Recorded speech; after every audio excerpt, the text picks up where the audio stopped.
cumprimentar a todos que estão nos ouvindo com a graça e a paz do nosso Senhor Jesus Cristo. Hoje é dia das mães, já saudando aqui todas as mamães, desejando a vocês um feliz dia das mães. Passei uma tarde com a minha mãe também, muito bom. Mãe sempre será eterna. Você pode ter a sua mãe presencialmente, ou se Deus já recolheu a sua mãe, você nunca vai esquecê-la.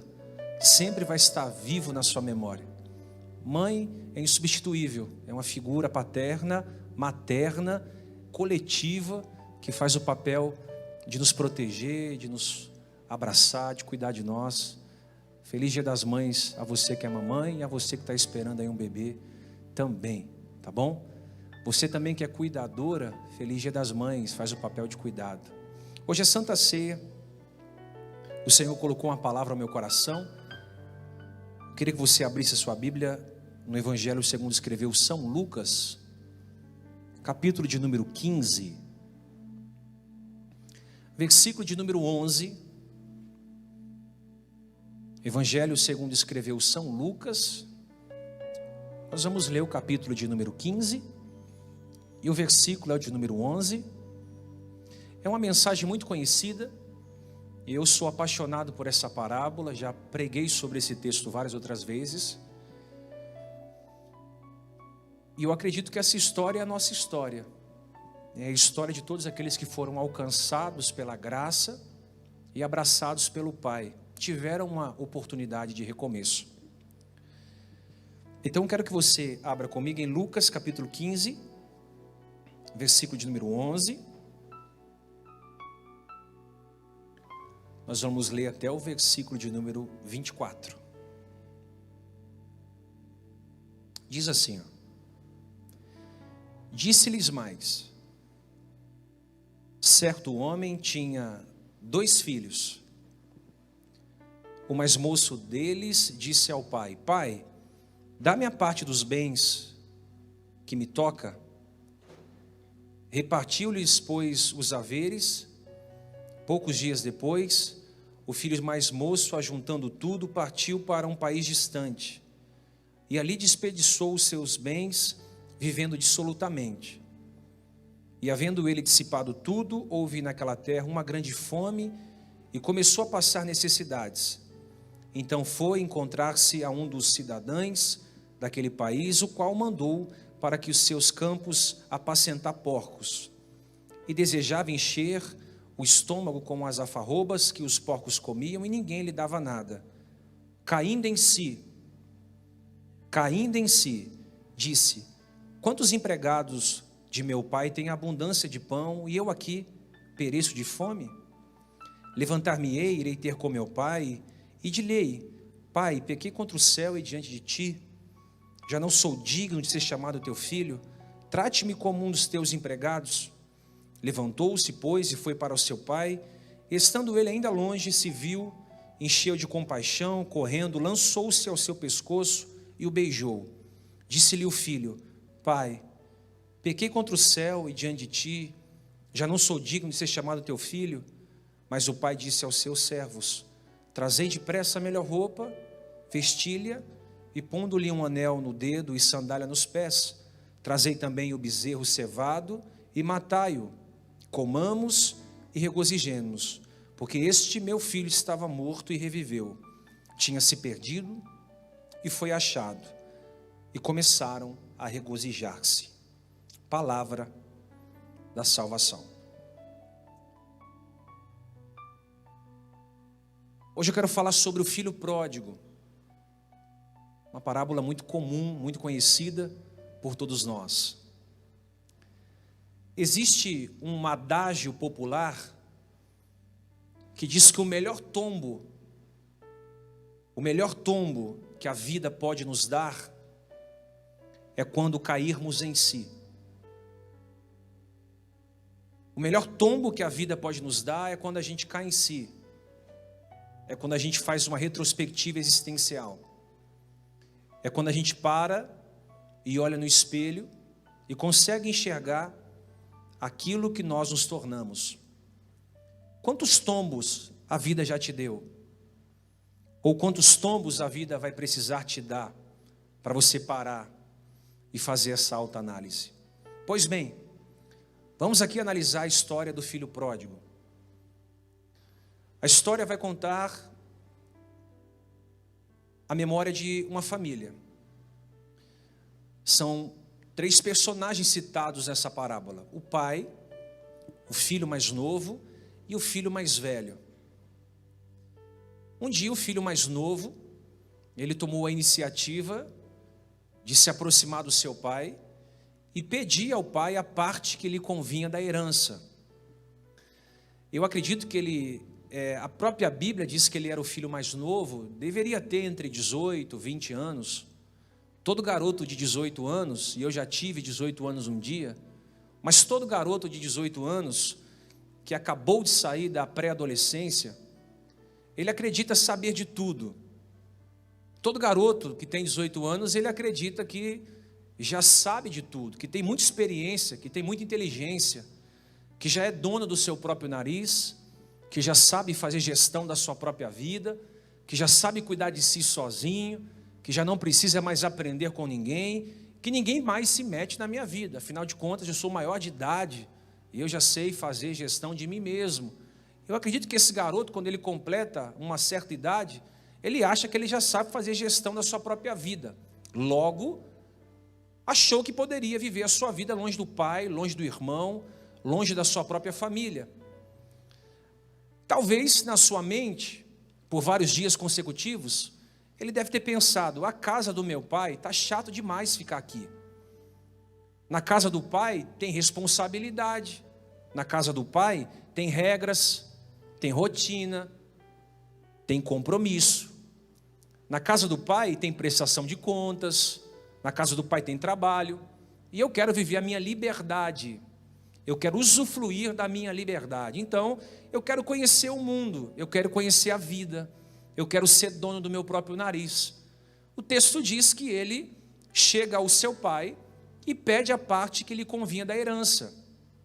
No período judaico, pedir a parte que lhe convinha da herança era como se o filho sepultasse o pai em vida. O texto é bem claro quando diz assim, que o filho se aproxima e diz: pai, dá-me a parte que lhe convém da herança. O pai dá a parte que lhe convém da herança para o filho. E o filho vai viver a sua vida. É engraçado que ele só conseguia olhar ao pai ou para o pai numa perspectiva de benefício. Dá-me a parte. Ou seja, eu olho meu pai não como pai, como amigo, como protetor, como alguém que traz segurança. Eu olho a figura do pai como alguém que pode proporcionar para mim benefícios. Dá-me a parte que me convém da herança. Percebe aqui uma raiz de egoísmo no filho? Percebe aqui uma raiz de egoísmo? O filho, ele olha para o pai e diz: pai, eu quero o que é meu. Ele se torna aqui um interesseiro patológico. É extremamente importante isso aqui. A palavra materialismo, vem da palavra mater, que significa mãe. O filho se torna materialista, porque ele olha para o pai e quer só o que o pai tem a usufruir. A palavra materialismo vem da palavra mater, que significa filho da matéria, filho da coisa, filho do que é palpável. O filho pródigo se torna um materialista, um filho de coisas, um filho daquilo que é matéria. O texto diz que o pai reuniu o que tinha, deu ao filho. Versículo 13 diz que ele faz a sua mala, ele pega as suas coisas, talvez uma mochila, talvez uma mala cheia de dinheiro, e ele vai sair da sua casa. O texto diz que ele vai para uma terra bem distante. O texto diz que ele vai para bem longe. O texto diz que ele vai viver a sua vida. E também diz que ali ele esbanja os seus bens de uma forma irresponsável. Ele reuniu tudo que tinha na concepção dele, mas ele se esqueceu do anel, da sandália e da túnica. E ele esbanjou sem cálculo. Ele usou o dinheiro que o pai havia dado sem fazer cálculo. Ele esbanjou o dinheiro sem responsabilidade, sem prestação de conta. Ele curtiu todo final de semana. Tinha dinheiro no bolso. Ele ia de balada em balada, de festa em festa, de roda de amigos em roda de amigos. Ele gastou tudo que ele tinha. Quando você tem dinheiro, você tem amigos. Mesmo que sejam amigos falsos, você tem amigos. Quando você tem alguma coisa para proporcionar para alguém, e esse alguém do outro lado é interesseiro, a sua mesa sempre vai estar cheia. O texto diz que ele tinha muito dinheiro, logo gastou dinheiro com muitas coisas. Talvez uma noite em um hotel, talvez uma noite em outro hotel, talvez uma noite na melhor balada da época, não sei. Mulheres, meretrizes, prostitutas, bebidas, enfim, ele gastou tudo que ele tinha. E depois que ele gasta tudo que ele tinha, e o texto diz que ele perde tudo que ele tinha, ele percebe que ele estava pobre. Ele empobreceu não quando gastou tudo que tinha, ele empobreceu quando ele se distanciou do pai. A pobreza não veio quando o dinheiro acaba. A pobreza veio quando o distanciamento do pai é notório. Quando ele sai da casa do pai, pensando que tinha tudo, que sabia de tudo, que já sabia dirigir a sua vida, ele percebe que ele havia chegado na estaca zero. Fala a verdade. Quantas vezes você não arriscou num projeto dizendo agora vai dar certo e deu errado? Quantas vezes você tomou decisões, iniciativas que para você tinha plena convicção que daria certo, mas deu errado? Pois bem, não tinha mais dinheiro, não tinha mais como bancar sua própria vida, não tinha mais condições de dormir em um hotel bom, de comer comidas boas. Acredito que a sua barba cresce, seu cabelo cresce, não tinha mais como pagar a lavanderia, a sua roupa fica suja, ele não tem mais como comer em restaurantes bons, os amigos vão embora, as meretrizes vão embora, a mesa fica vazia, e aí ele vai perceber que ele não era aquilo que ele pensou que ele era.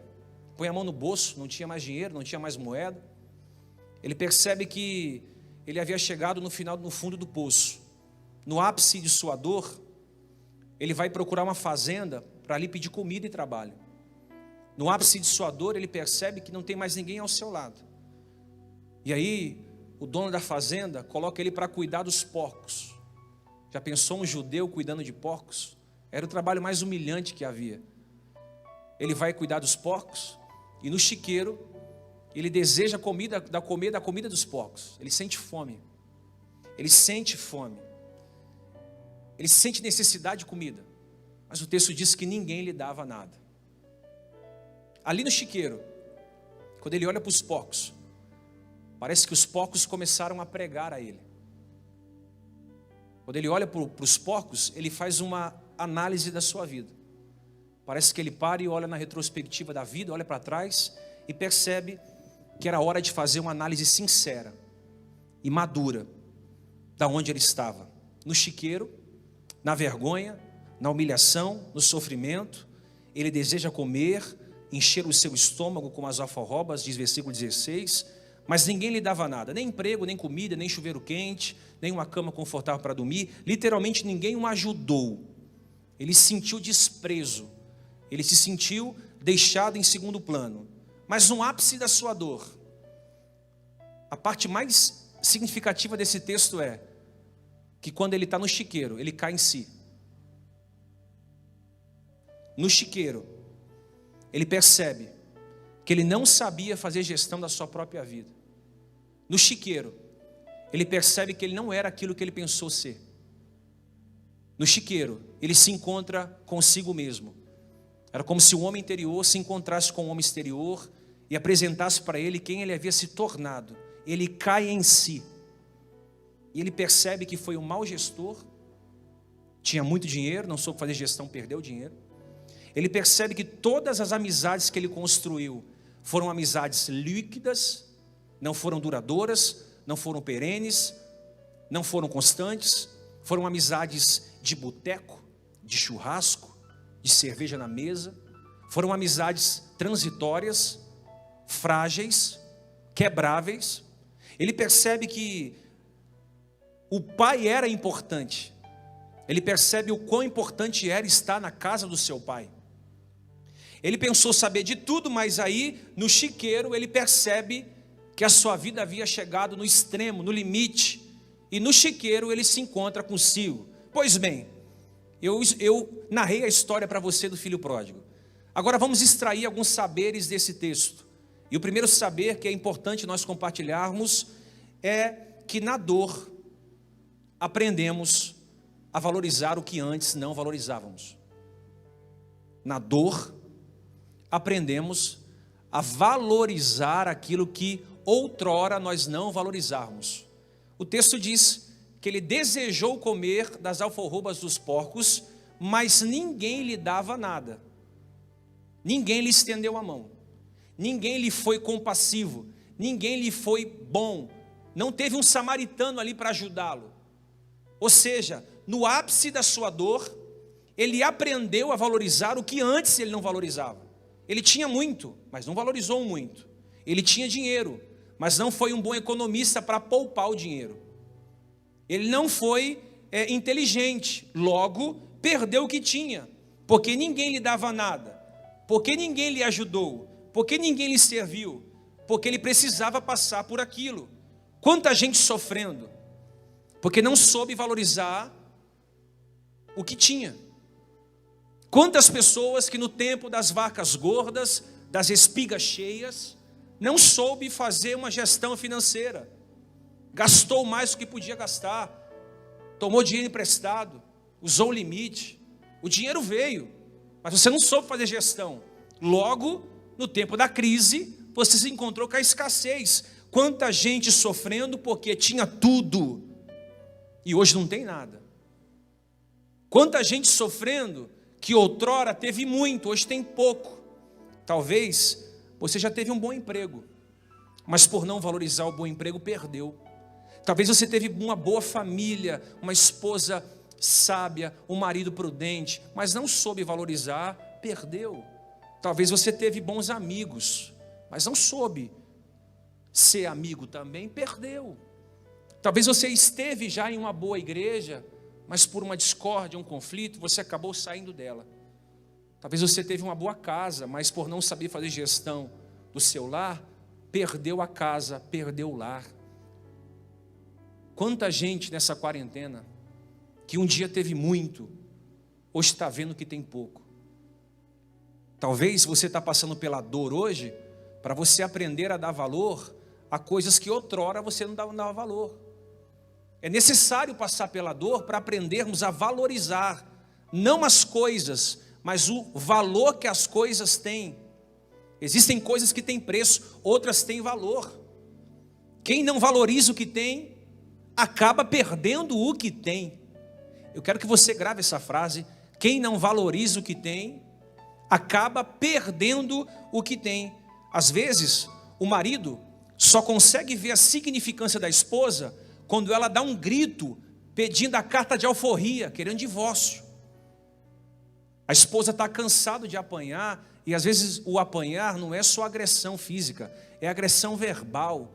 É o marido que vive diminuindo a esposa, vive colocando a esposa por baixo. Um dia ela se cansa e diz: não quero mais. Aí o marido vê a significância que a esposa tinha. Às vezes é um funcionário que não soube ser pontual na empresa, sempre chegava atrasado, sempre fazia caso, nunca fazia mais do que era pedido, aí é mandado embora. Aí viu o valor que era, a importância que tinha trabalhar naquela empresa. Por exemplo, um amigo maldoso que viu a falha de um amigo, ou viu a falta de um amigo na hora do perigo. Ou um homem que destruiu a sua própria saúde. Quantas pessoas não estão destruindo a sua própria saúde? E quando estão no leito de morte, às vésperas da sua morte, estão dizendo: Deus, por que o Senhor não me cura? Por que o Senhor não sara? Porque talvez você não soube fazer gestão da sua própria saúde. Enquanto você teve saúde, você se drogou. Você excedeu o limite da moderação. Enquanto você tinha saúde, você não a valorizou. Você se tornou um sedentário crônico. Quantas pessoas não tinham muito e hoje tem pouco? Quantas pessoas não desprezaram a família em detrimento a estar com os amigos? Tantos crentes habitolados que perderam a família para estarem presos dentro de uma denominação evangélica. Perderam relacionamento, perderam famílias, perderam entes queridos. E a gente tem que dar valor àquilo que a gente tem. Não perca algo para aprender a dar valor após a perca. Valorize o que você tem antes de perder. Eu valorizo a minha família. Talvez seja um conselho para você aprender a valorizar a sua. Valorize a sua esposa. Porque nos dias difíceis é ela que passa ao seu lado. É ela que chora com você. É ela que entende o seu lado negro, o seu lado obscuro. Ninguém conhece mais um homem do que a esposa que está ao lado dele. Valorize o seu marido, porque às vezes ele tem feito de tudo para trazer a provisão nessa quarentena para casa. Valorize o que Deus te deu. Porque amigos de verdade não necessariamente são amigos que estão ao nosso lado. Tem muita gente que tem amigos de chope, de balada, de copo. E trocam a família, que é o bem maior, por gente assim. Foi o que o filho pródigo fez. Ele trocou o coração do pai, a casa do pai, pelo mundo. Quantas pessoas não estão desviadas do caminho de Deus? Desviaram do caminho de Deus nessa quarentena. Irmão, para mim essa quarentena não desviou nenhum cristão. Só revelou os desviados dentro dela. Gente que vive desculpa, está dando desculpa, eu não quero, eu não posso, é porque eu estou esfriando, estou desanimado. Não, a Bíblia diz que Deus não apaga o pavio que fumega.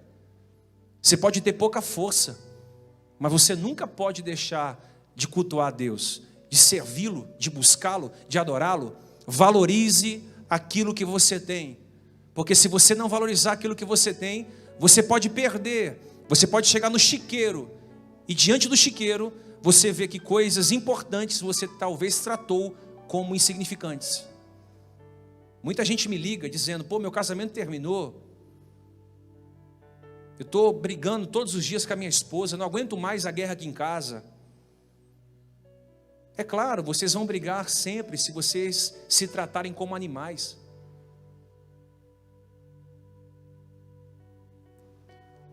Longanimidade. Longanimidade. Sabe o que significa longanimidade? Macrotúmia do grego, longo temperamento. A forma que você reage ao que fazem a você revela se você está tendo o crescimento do fruto do Espírito em você. Longânimo.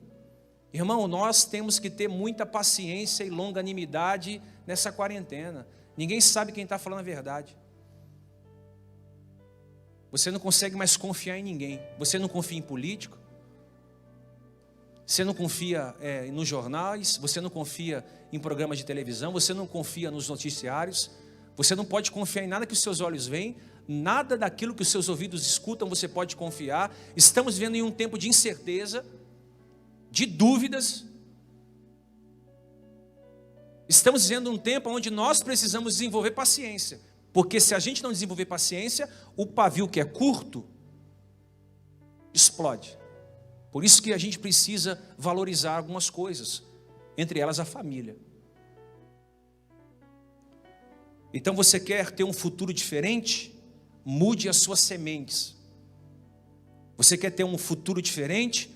Mude as suas sementes. A primeira coisa que o filho pródigo vai nos ensinar aqui é que a gente precisa valorizar antes de perder o que nós não valorizávamos, ok? Segunda coisa que nós podemos aprender com esse garoto é que a dor, escuta isso, por mais que a dor o esmague, você precisa se levantar.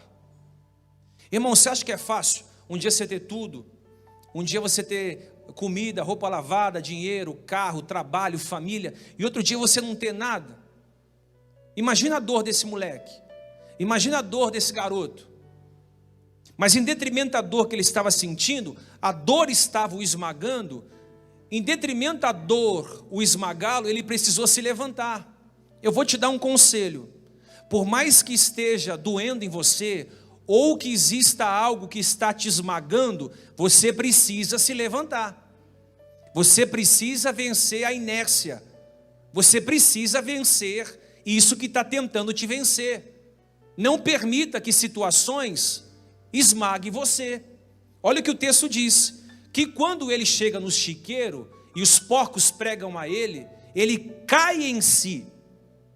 Talvez seja isso que eu e você precisamos para sair do chiqueiro que estamos, cair em si. Talvez é hora de você cair em si. Talvez a situação que você está hoje é hora de você cair em si. Tem gente que está no fundo do poço, mas já se entregou porque está no fundo do poço. Esse menino aqui, eu amo a história do filho pródigo, porque o moleque, ele chega no fundo do poço, ele chega no lixo, ele chega no chiqueiro, mas no chiqueiro, aonde a dor o esmaga, ele se levanta. Você escolhe. Ficar dormindo até 2 da tarde, de pijama o dia inteiro, engordando sem precedentes, se tornando um mórbido crônico. Você escolhe. Ficar liberando palavras contra a sua família, contra você, contra o Brasil, contra o presidente, contra o governador. Você escolhe. Você determina a vida que você vai viver. Eu fui mandado embora, o dinheiro acabou, eu estou sem saber. Você determina se você vai sair do fundo do poço ou se você vai ficar nele. Esse menino chegou no fundo do poço, mas no fundo do poço ele se levanta. Você não pode morrer antes da morte chegar. Você não pode morrer antes da morte chegar. Tem gente que não está vivendo, está existindo. É o que eu sempre disse isso aqui. Tem gente que tem 1,50 m, 1,70 m, com 10 centímetros de vida dentro. É um personagem holístico em andamento. É um fantoche. Não tem mais sonhos, não tem mais projetos, não tem mais comunhão com Deus. Está vazio, é uma casca vazia. Em nome de Jesus, a dor não pode te esmagar. Antes tem que te levar a se levantar. E o que é interessante é que a dor que ele sentia ali no chiqueiro não era a dor de dias maus, não era porque o diabo havia se levantado contra ele, por isso que ele estava ali, não era porque o qual você nunca poderia ter confiado no seu coração. Eu vim despertar você aqui, em nome de Jesus. Momentos como esse, onde nós estamos confinados dentro de casa, sem estar trabalhando, sem estar na igreja, sem estar com mais amigos, é hora de tomar decisões corretas. Decisões erradas podem comprometer o seu futuro. Não deixe um dia mau estragar quem você seria no outro dia. Cara, ele chegou no lixo, ele chegou no chiqueiro, mas ele não permitiu que a dor o esmagasse. Antes ele se levantou. Esse garoto é corajoso. Por quê? Porque ele disse assim, levantar-me-ei. Aonde ele disse isso? Lá no chiqueiro. Levantar-me-ei. Que mais? Irei ter com meu pai. Que mais? E vou dizer, pai, eu pequei contra os céus, porque todo pecado que eu e você cometemos, primeiro cometemos contra os céus, depois contra o próximo. Pequei contra os céus, pequei contra ti, não sou digno de ser chamado teu filho. Ele sai da fazenda, acredito que todo sujo, cabelo grande, unhas grandes, barba mal feita, talvez uma trouxinha de roupa nas costas, e ele vai caminhando até a fazenda do seu pai. E ele vai ensaiando o discurso. Quando eu encontrar com meu pai, eu vou dizer, pai, eu pequei contra ti. Eu não sou digno de ser chamado teu filho. Faze-me como um dos teus empregados. Ele sente saudade da casa do pai. Irmãos, ele disse isso, levantar-me-ei na lona, levantar-me-ei após ter sido nocauteado. Ele disse, levantar-me-ei após estar falido, quebrado, no chão, esmagado, moído, sem dinheiro, sem limite, sem amigos, sem família, sem prospecção de futuro. Quando a dor tentar te esmagar, olha aqui, quando a dor tentar te esmagar, diga para você mesmo, não vai me esmagar, porque eu vou me levantar. Tem gente que passa por uma situação, já se entrega, já levanta a bandeira branca, já se rende. No primeiro mês da quarentena, centenas de pessoas se rendendo. Essa não foi a primeira crise e não será a última crise que nós vamos enfrentar. Quem disse para você que viver é fácil? A vida não é incólume, a vida não é um cruzeiro marítimo, a vida não é uma colônia de férias, a vida não é um cruzeiro aquático, a vida não é trafegar por tapetes aveludados, a vida é um campo de batalha. Vou pregar na quarta-feira, viver é administrar sofrimento, dores. Você vai precisar aprender a administrar sofrimentos. Está sofrendo? Se levanta. Está doendo? Se levanta. Perdeu alguma coisa? Se levanta. Chegou no lixo, no pó, no chiqueiro? Se levanta. Não dá mais para você ficar no chiqueiro. Não dá mais para você ficar caído, prostrado. Essa queda que você sofreu, diga para você mesmo: vou me levantar. Esse pecado que você cometeu, que te jogou na lona, diga para você mesmo: vou me levantar. Essa falência financeira que você entrou, diga para você mesmo: eu vou virar esse jogo. Eu vou trabalhar, eu vou dar tudo de mim, eu vou fazer um curso, eu vou estudar. Quando o Brasil voltar a andar, eu vou ser o melhor que eu posso ser. Tem que se levantar. A situação está difícil, diga para você mesmo: levantar-me-ei. Levantar-me-ei. Eu venho trazer essa palavra ao seu coração. Está na hora de você se levantar. Levantar-me-ei, diz o menino. O que será que Deus está tentando te ensinar? Que é hora de se levantar. Ele diz: eu vou me levantar. Você sabe por que eu amo o filho pródigo? Porque quando ele cai em si, o texto diz que quando ele cai em si, era como se ele estivesse dizendo o seguinte: se eu vim para cá, se eu parei aqui, eu mesmo vou ter que sair daqui. Quando ele diz levantar-me-ei, ele estava fazendo uma análise. Espera aí, eu que vim parar no chiqueiro, eu que não fui gestor da minha própria vida, eu que não soube gastar meu dinheiro. Se eu cheguei até aqui, eu mesmo vou precisar sair daqui. Vou te frustrar. Você está vivendo a vida que você merece. Logo, você vai precisar sair dessa vida que você mesmo entrou. Ah, porque eu não recebi ajuda do meu pai. Ah, porque a minha mãe viu que eu estou passando e não me ajudou. Ah, porque o meu pastor nem me ligou. Ah, porque o meu irmão poderia ter me ajudado e não me ajudou. Ah, porque o meu amigo poderia ter feito. Ah, porque a minha esposa poderia ter entendido. Ah, porque o meu marido poderia ter feito por mim. É você que tem que sair de onde você entrou.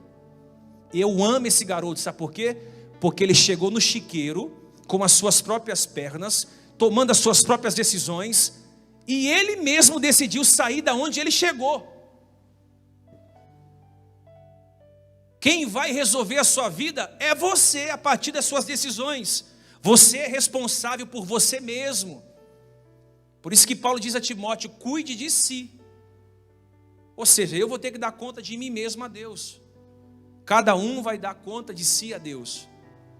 Todos nós daremos conta de nós mesmos. Então, o que esse menino está dizendo? Na dor eu aprendi a fazer gestão da minha própria vida. Quando ele cai em si, ele sobe.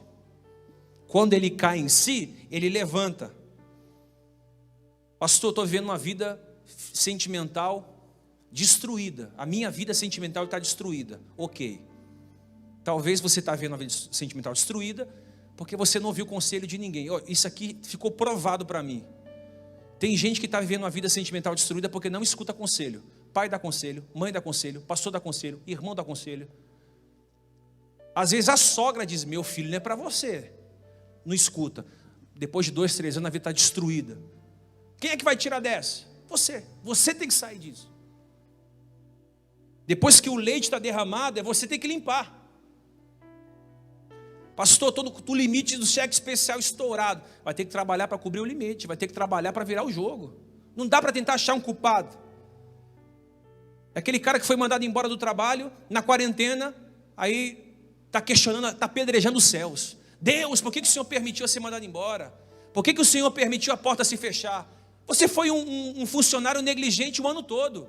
A primeira oportunidade que o patrão teve de te demitir, ele não pensou 2 vezes. Não é culpa de Deus, é responsabilidade sua, decisões sua. Precisa se levantar. Ele diz: eu vou me levantar. Eu amo o filho pródigo porque ele fez besteira e ele mesmo arrumou a besteira que fez. Ele fez besteira e se responsabilizou pela besteira que fez. Ele não colocou a culpa no pai dele. Ah, meu pai, você vê meu pai? Poderia ter vindo aqui, mandado um funcionário, ter mandado um cavalo, me levar para casa. Meu pai é um irresponsável, nem me ama. Ele poderia ter dito: meu irmão só pensa nele, é outro egoísta. Olha a situação que eu estou vivendo. Por que não mandou alguém vir me tirar daqui? Ele não se tornou um caçador de culpados. O problema da nossa geração, sabe qual é? É que se tornou um caçador de culpados. Culpado é fulano, culpado é aquele outro, culpado... Não tem culpado, irmão. O culpado está diante do espelho. Quando eu paro e olho para o espelho, eu vejo o verdadeiro culpado. Por isso que o proverbiano, sempre sábio, diz no capítulo 28, versículo 13: quem camufla suas faltas, quem esconde, quem joga debaixo do tapete, nunca alcançará sucesso. Quem camufla, quem faz um teatro com o que está acontecendo, nunca alcançará sucesso. Mas quem reconhece, confessa e deixa, olha o que o texto diz: recebe compaixão de Deus. Reconhece, confessa e deixa. O que é reconhecer? Pô, eu errei. Poxa, eu gastei tudo, eu dei a palavra, não honrei a palavra, me meti numa confusão, poxa, eu fui desleal. Reconheço. E depois eu confesso. O que é confessar? É tirar a água suja de dentro e pôr para fora. É um vômito psicológico. É quando você tira aquilo que amarga de dentro e põe para fora. Aí você chama a sua esposa, seu marido, seu pastor, seu amigo, seu vizinho. Chega aí, preciso confessar que eu pequei, cara. Eu traí, eu menti, eu adulterei, eu fui desleal aqui eu pisei em falso. Você jogou para fora o vômito. É horrível vomitar. É vergonhoso vomitar. Já passou mal em algum lugar e você precisou vomitar? Irmão, eu já tive situações constrangedoras de vomitar dentro do ônibus. É horrível. É horrível. A pior coisa que tem. Não é agradável, é um cheiro horrível, mas quando você vomita, o que você sente? Um bem-estar. Tem coisas que você precisa confessar. Confessa para Deus. Confessa para alguém. Joga isso para fora. E depois você abandona. Porque não adianta você reconhecer, confessar e continuar fazendo os mesmos erros. Davi só caiu uma vez em adultério. Ele é confrontado por Natan e depois esquece isso, vai ver a sua vida. E quando você reconhece, confessa e abandona, a Bíblia diz que encontra compaixão. O que é compaixão? Compaixão é quando você pega o seu coração e coloca na miséria alheia. Misericórdia é pegar o coração e pôr na miséria do outro, na dor do outro. Quando você reconhece, confessa e deixa, é como se Deus pegasse o coração dele e colocasse na sua miséria, na sua dor, no seu sofrimento. Ele assumiu a culpa. Oh Deus, eu caí, eu pequei, eu não sou nem digno de ser chamado de filho. Eu sou isso aqui. Ele está falando para ele mesmo. Ele está dizendo: eu cheguei no chiqueiro porque eu mesmo cheguei até aqui. Eu vim com as minhas próprias pernas até aqui. Cara, olha que menino extraordinário. Fez besteira, assumiu a besteira que fez. Ele não se vitimizou. Pior coisa que tem é você se relacionar com vítimas. Não, você viu porque eu estou passando por isso? É porque fulano ali, é porque ciclano, é porque lá no meu trabalho, é porque lá na minha igreja, é porque lá no grupo dos obreiros, é porque lá na minha rua, é porque lá na minha família. Sempre vítima.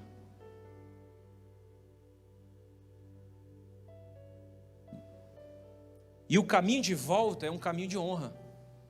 Talvez você não voltou para os braços do Pai ainda, porque você tem vergonha. Talvez você não voltou para a sua igreja ainda, porque você tem vergonha. Eu caí, eu menti, eu fiz algo errado, eu estou me sentindo sujo. Mas o caminho de volta é um caminho de muita honra. Por quê? Você sabe por que o filho pródigo voltou para a casa do pai? Ele só conseguiu voltar para a casa do pai porque ele sepultou no chiqueiro o seu orgulho. Enquanto eu e você não sepultarmos o nosso orgulho, todas as portas que nós devemos voltar para abri-las, vai estar fechadas. Existem lugares que você precisa retornar, existem lugares que você precisa voltar, existem situações que você precisa resolver, mas não dá para resolver situações que ficaram mal resolvidas, cheio de orgulho, cheio de marra, cheio de soberba, cheio de jactância, iracundo. Não dá. Precisamos sepultar a nossa soberba. Soberba é igual a mau hálito. Quem tem não acha que tem, mas tem. Em nome de Jesus, escute isso, ele só voltou para a casa do pai porque ele caiu em si, sepultou o seu orgulho e disse: eu vou voltar para a casa do meu pai, ele vai me receber. Lá na casa do meu pai, os jornaleiros têm pão, ele sente fome. A maioria das pessoas que estão no chiqueiro hoje estão tentando encontrar um culpado para justificar o seu erro. Vamos pontuar mais uma coisa e eu termino.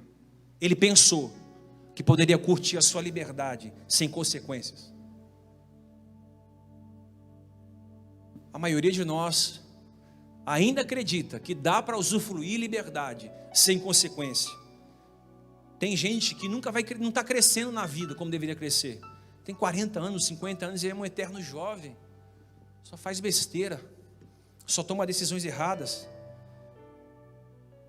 Não se preparou para economizar, não se preparou para o futuro. Hoje está vivendo escassez.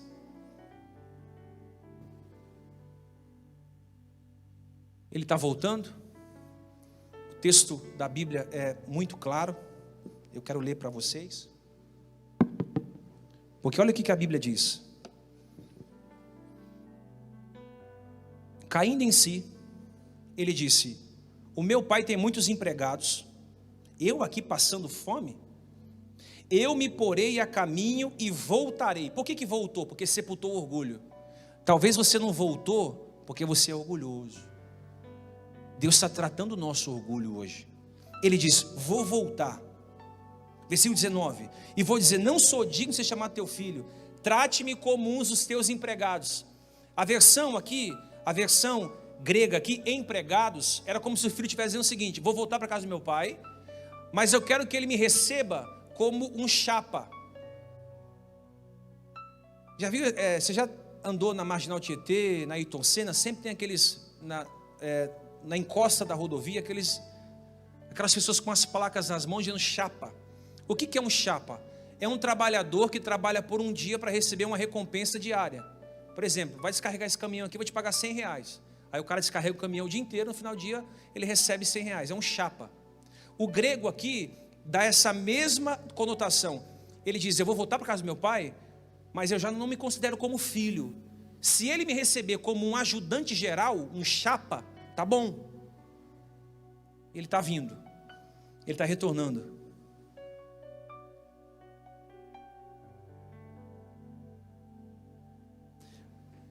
Desenha essa história com você na sua mente e eu termino. Imagina o filho voltando dizendo: eu vou falar para meu pai que eu pequei, que eu errei, que eu gastei o dinheiro todo, que eu tive experiências no chiqueiro, que eu estou me sentindo sujo, pecador. Do outro lado, o pai toda manhã saía para a varanda da casa e dizia: meu filho vai voltar um dia. Tenho certeza que meu filho vai voltar um dia. Imagina um pai desesperado de amor, que todo dia tem certeza que o filho vai retornar. Um dia, 2 dias, 1 mês, 1 ano, não sei quanto tempo esse garoto ficou fora, mas eu tenho certeza que o amor incondicional daquele pai, que é o amor ágape, o amor incorruptível, imaculado, é o único amor que não se deforma, estava todos os dias dizendo: meu filho vai voltar para minha casa. Um dia ele vê o filho bem longe, bem distante. A fisionomia já não era mais a mesma, ele estava sujo, não era o filho de um príncipe, de um rei, de um fazendeiro. Talvez algum empregado estava do lado do pai e diz: não, esse não é seu filho não, ele está sujo, ele não parece com o seu filho. Só que o pai conhece o filho. Não importa o quão sujo você esteja, não importa o quão deformado fisicamente você esteja, não importa o quão maculado do pecado você esteja, o pai, quando ele te observa, ele te conhece. Se você jogar 100 crianças aqui, eu vou conhecer o meu filho. Só pela forma de andar. Ele pode estar de lado, de costa, de frente. O pai conhece o filho que tem. De repente o pai sai correndo em direção ao filho. O texto vai dizer que o pai abraça o filho.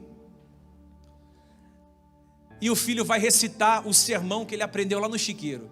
Pai, pequei contra ti, pequei contra os céus, já não sou digno mais de ser chamado teu filho. Aí o pai para tudo e diz: filho, você estava perdido e foi achado. Estava morto e reviveu. O pai abraça o filho.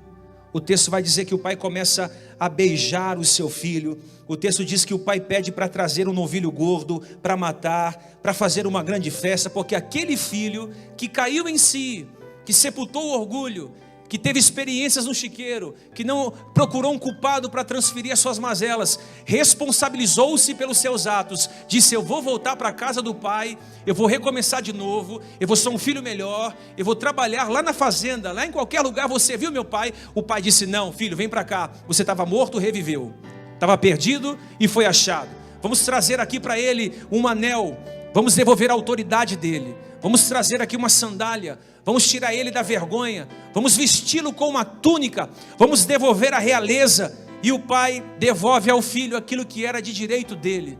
Eu quero dizer uma coisa para você: Se você hoje se arrepender dos seus maus caminhos, se você hoje se arrepender dos caminhos que você tem traçado, das decisões que você tem tomado, se hoje você olhar para si e dizer, eu preciso cair em mim, o Pai vai te abraçar, o Pai vai te chamar de filho, o Pai vai colocar você de novo na casa, o Pai vai tratar você não como um empregado, mas como um filho amado.